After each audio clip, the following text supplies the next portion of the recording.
Front Desk, Chapter 29. Jason was back at school the next day. He hadn't been since the day in the auditorium.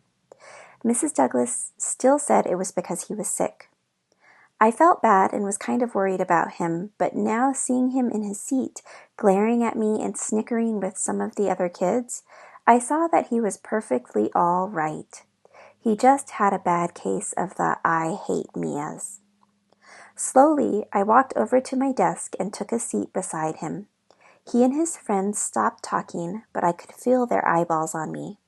I could feel them sinking into my pants.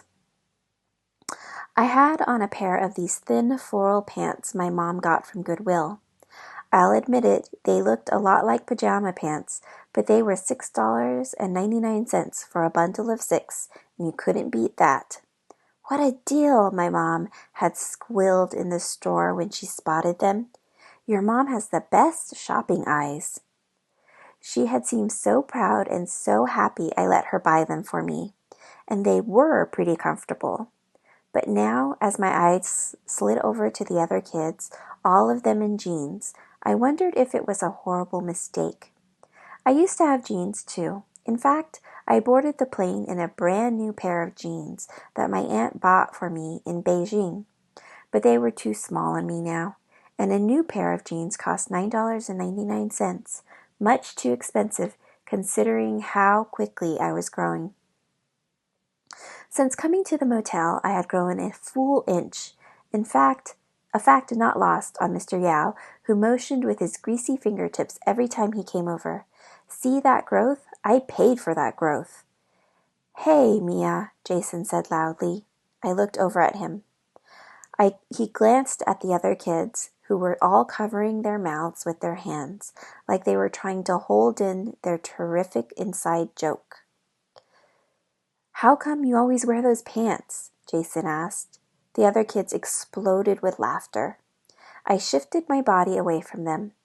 My pants, seconds ago so soft and comfortable, now felt scorching hot. "Ignore them," Lupe said. We were sitting on the grass at recess. I glared at Jason and his friends who were sitting on the other side, cracking up and pointing at me. "He'll get bored and move on to someone else," Lupe said. Somehow, I doubted that, and not 5 seconds later, Jason yelled at us from across the playground. "Has she not heard of jeans?" Jason hollered to thunderous laughter. That's it. I couldn't take it anymore. I got up only to be pulled back down by Lupe. "Ignore them," she repeated. She was being very calm about the whole thing, annoyingly calm, if you asked me. If my cousin Shen were here, he'd be over there in 2 seconds. Back in China, if anybody picked on me at school, he would go up to them and give them a piece of his mind. He didn't care who it was, even if it was his best friend, a fidgety kid with glasses named Mo. Mo always liked to go up to me and pull on my ponytail, and one time he pulled too hard and I cried. Shen told Mo if he ever did it again, he'd pull his ear down to his butt. Mo kept his fingers to himself after that. I tried not to think about those memories. Instead, I tried to focus on the words Lupe was saying now. She was telling me about her grandmother in Mexico and how she was sick, so her mom was sending money home.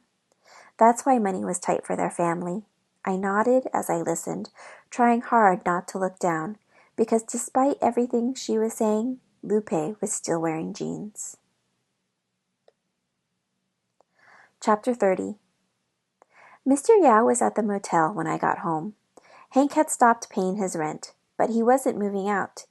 He had done some research and discovered a law in California that said that if someone lived somewhere continuously for more than 30 days, that made them a tenant. That gave them certain rights, including the right not to be kicked out all of a sudden, even if they stopped paying rent. "Now you listen to me, Hank. You pay up right this minute," Mr. Yao pounded on Hank's door. I immediately threw the blue baseball cap onto the front desk, hid my tip jar in my room, and went out the back to join my parents. They were standing awkwardly next to Mr. Yao in front of Hank's. Mr. Yao had apparently insisted they come with him. He said it was for training purposes. Hank opened the door. "Pay up or get out," Mr. Yao said, jabbing his finger at Hank. "It's as simple as that." "Check your facts, Yao," Hank said. "I've been staying here for 6 months. That makes me a resident. You can't just kick out a resident like that," he said. He finished with a snap of his fingers. Mr. Yao shook his head. "That can't be right. You've been here for 6 months." He turned to my parents. "It's true," my parents said. "How did we ever let the street rat weasel his way in here?" Mr. Yao fumed. "Well, this has been lovely," Hank said, closing the door in Mr. Yao's face. Mr. Yao pounded on the door, shouting, "You're a loser," and "This isn't over." When Hank refused to open up, Mr. Yao turned to my parents. "You two, in my office, now." My parents exchanged worried looks as they followed him back to the front office. For the next 15 minutes, I listened to Mr. Yao yammer on and on at my parents from my room. He said that if Hank did not pay up, we would have to pay for Hank. He was going to take the rent straight out of our salary. Anger brewed inside me, scalding hot.